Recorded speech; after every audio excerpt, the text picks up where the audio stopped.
देश के सर्वमान्य और एकमात्र ऐसे व्यक्ति बनते हैं जिनने अपने बलबूते पर भारतीय जनता पार्टी के प्रत्येक कार्यकर्ता का सीना 56 इंच का कर दिया।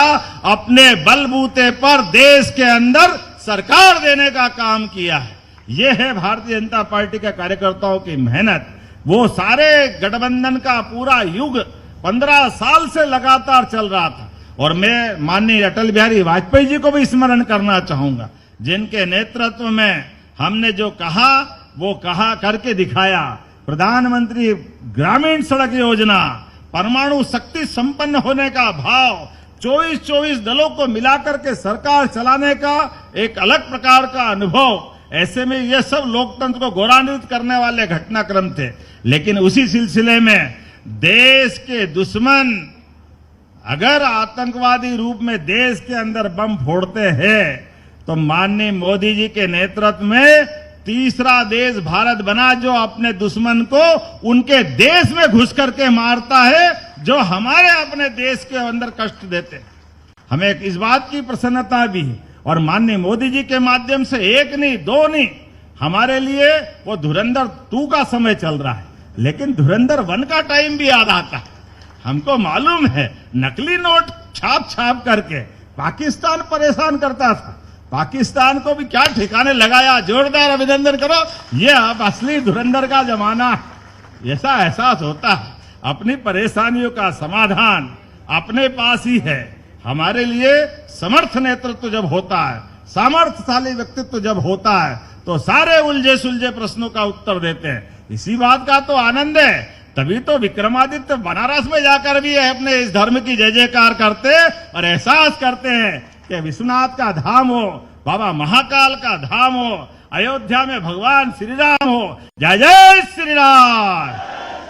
कितना अच्छा लगता सनातन संस्कृति का सूर्य जब गगनमंडल पर पूरी आभा बिखेरते हुए सूर्य की रश्मियों के साथ उज्जवल धवल भारत के सनातन संस्कृति की धारा को दुनिया के सामने रखते हैं तो हमको आनंद आता है। जब खाड़ी के युद्ध में भी दुनिया में हाहाकार मचता है, खुद पेट्रोल वाले देश में पेट्रोल के दाम बढ़ जाते और भारत सरकार एक्साइज ड्यूटी कम करके जनता की सेवा करती है। ये है मोदी जी का नेतृत्व, ये है काम करने का तरीका। और सच में इतना ही नहीं, आज एक नहीं दो नहीं बहुत सारी बातें कह सकता हूं, लेकिन समय की सीमा है। 10 मिनट में ही अंदर सारी बात को रखना है। तो हमने भी किसान कल्याण वर्ष मना करके बीते समय रोजगार आधारित उद्योगों की बात करके युवा, महिला, किसान, गरीब सब वर्ग के कल्याण के लिए सरकार समान रूप से काम कर रही है। हर वो काम जिस काम से प्रदेश आगे बढ़ सकता है, देश के साथ कदम से कदम मिला के चल रहे हैं। इसलिए हमने अभी कल ही निर्णय किया है कि गेहूं के दाम भी हमने पर्याप्त रूप से बढ़ाए और खरीदने का काम भी पूरे प्रदेश में हम ही करने वाले। हमको मालूम है भंडार भरे हुए हैं, बारदान कम है, सब चुनौती है, लेकिन उसके बावजूद भी घोषित तिथि से एक दिन पहले ही और वही जो हमने कहा, इतनी सी बात जरूर बोलना चाहूंगा। कांग्रेस के लोग कहते हैं अरे गेहूं खरीदो, अरे गेहूं का दाम दो, अरे तुम बेईमानो, तुमको तो बोलने का भी अधिकार नहीं। तुम्हारे जमाने में क्या होता था?